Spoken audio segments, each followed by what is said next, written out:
dans notre programme Midi au Caire. Commençons avec cette nouvelle. L'Égypte a dénoncé la recrudescence israélienne dangereuse dans le Liban et les opérations militaires élargies qui ont tué et blessé des centaines de victimes libanaises, dont des femmes et des enfants.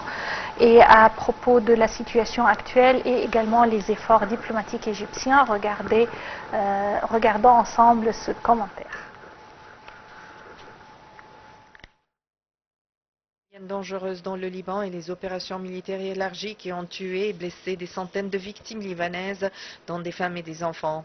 Dans un communiqué publié par le ministère des Affaires étrangères, l'Égypte a réitéré son plein soutien au Liban et son peuple frère, tout en exprimant ses condoléances aux familles des victimes et espérant un prompt rétablissement aux blessés.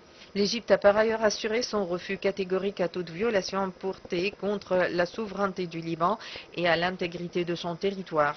L'Égypte avait ultérieurement prévenu contre les risques de la reprise de l'agression que mène Israël sur le secteur de Gaza, qui risque de faire sombrer la région dans une guerre régionale intégrale.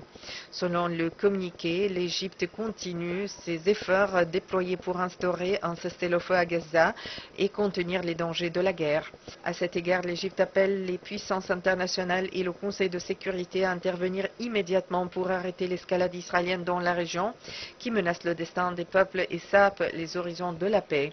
L'Égypte a en outre appelé un règlement pacifique de la crise afin d'alléger la tension et mettre en application la résolution 1701 sans discrimination et ainsi frayer la voie à une solution diplomatique.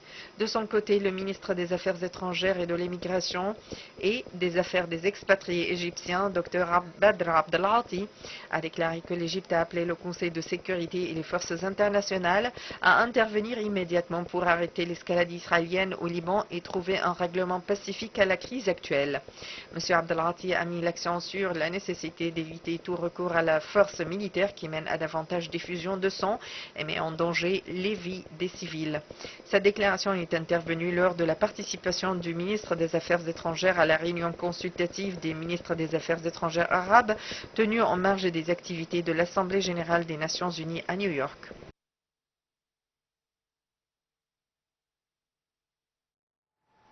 Et afin de mieux parler des efforts diplomatiques déployés par l'Égypte actuellement, afin de trouver une solution à la crise actuelle au sud Liban, au Liban du Sud, nous avons contacté par téléphone Dr Mostafa Tamem. Bonjour.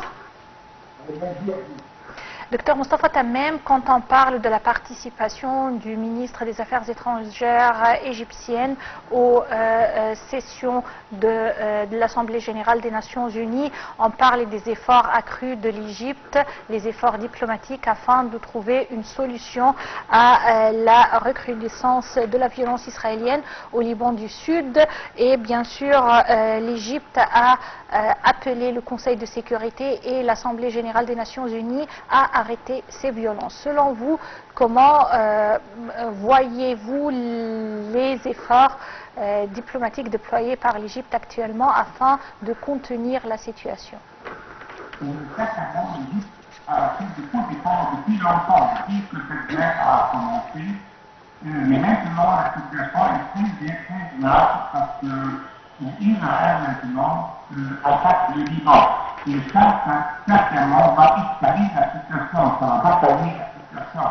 Et certainement, l'Égypte fait beaucoup d'efforts avec d'autres pays pour avoir une solution et avoir la paix entre Israël et peut-être les Palestiniens. Mais certainement, il y a un problème que les États-Unis donnent beaucoup de support pour Israël. Et ça, certainement, ça encourage Israël de continuer cette guerre-là. Et malheureusement aussi, beaucoup de pays au monde entier, on a pris un acte négatif, on n'a pas pris une action pour arrêter cette guerre-là. Oui. Et ça, certainement, ça va avoir des pouvoirs négatifs au monde entier si cette situation va continuer comme ça. Alors, c'est très, très important d'arrêter, d'avoir une solution pour limiter la guerre et pas avoir la guerre aussi entre Israël et le Liban. Ça, c'est très, très important. Et également, comment voyez-vous cette escalade de violence dans la région et avec également l'implication non seulement maintenant de la bande de Gaza, mais également d'étaler la guerre jusqu'aux frontières au Liban du Sud? Malheureusement, comme je vous ai dit maintenant, cette escalation est encouragée par les États-Unis en donnant beaucoup de support à Israël. Et certainement, ça encourage Israël de peut-être avoir pas seulement la guerre entre le Liban, peut-être avec d'autres pays aussi au futur. Et ça, certainement, ça va escaler la situation et ça va avoir un effet négatif sur la stabilisation du Moyen-Orient et aussi du monde entier, parce que cette guerre-là, ça va, beaucoup d'autres pays, peut-être au futur, peut-être on va être attaqué par Israël. Et ça, c'est très, très dangereux. Docteur Mostafa Tamem, je vous remercie infiniment pour ces explications et on continue avec nos nouvelles pour aujourd'hui. Le ministre des Affaires étrangères et de l'immigration, Dr Badr Abdelghati, a assuré au président palestinien Mahmoud Abbas le plein soutien de l'Égypte à l'autorité palestinienne face aux tentatives israéliennes qui visent à saboter le pouvoir de l'autorité. Cette déclaration est intervenue en marge de la participation du chef de la diplomatie aux réunions du haut niveau de la 79e session de l'Assemblée générale des Nations unies à New York. Dr Abdelghati a assuré que l'État égyptien continue à déployer tous les efforts afin d'instaurer un cessez-le-feu à Gaza.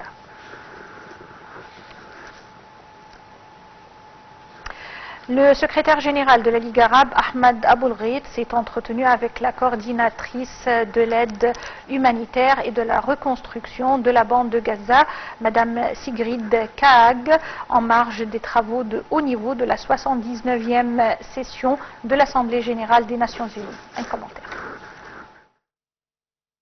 Le secrétaire général de la Ligue arabe, Ahmed Aboulghait, s'est entretenu avec la coordinatrice de l'aide humanitaire et de la reconstruction de la bande de Gaza, Madame Sigrid Kaag, en marge des travaux de haut niveau de la 79e session de l'Assemblée générale des Nations unies. Le porte-parole du secrétaire général a déclaré que la réunion avait porté sur les derniers développements de l'agression israélienne en cours contre la bande de Gaza et la Cisjordanie, en particulier la situation humanitaire catastrophique du peuple palestinien et avec l'empêchement continu de l'entrée des aides humanitaires par l'armée de l'occupation et la détérioration des conditions sanitaires et sociales résultant de ces mesures arbitraires. Le porte-parole a ajouté qu'Aboulghait avait salué les grands efforts déployés par Mme Kaag à cet égard et également il a appelé la République de Panama à reconnaître l'État palestinien indépendant aux frontières de juin 1967 avec Jérusalem-Est pour capitale.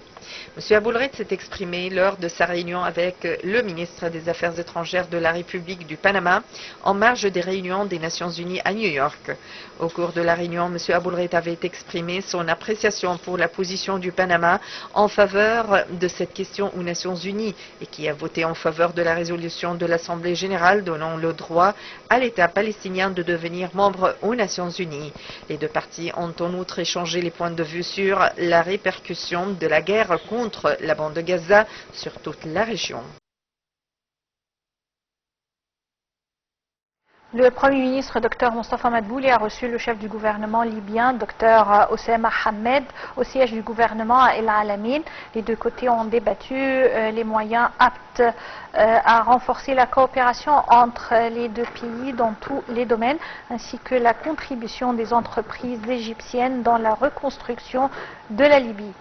Dr Madbouli a assuré le plein soutien de l'Égypte au peuple libyen frère et l'engagement de l'Égypte à raffermir les relations historiques entre les deux pays. Le chef du gouvernement libyen a pour sa part valorisé l'appui éprouvé par l'Égypte au peuple libyen qui souffrait les séquelles du typhon Daniel qui avait dévasté la Libye l'an dernier.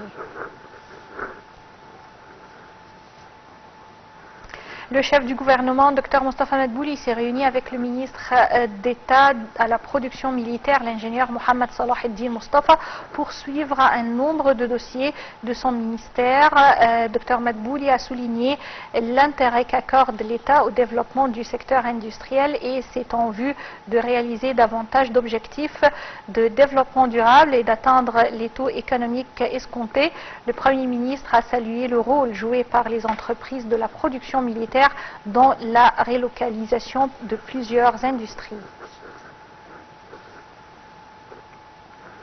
Le vice-premier ministre et ministre de la Santé, Dr Khaled Abdel Ghaffar, a affirmé la baisse des taux d'afflux des cas d'infection intestinale dans les hôpitaux d'Assouan, rappelant que le nombre de ces cas infectés était minime par rapport à la superficie du gouvernorat et le nombre de ses habitants. Ces propos ont été tenus lors d'une conférence de presse tenue cet après-midi pour répondre aux rumeurs qui ont semé la panique sur les réseaux sociaux après la détection de plusieurs cas d'infection intestinale.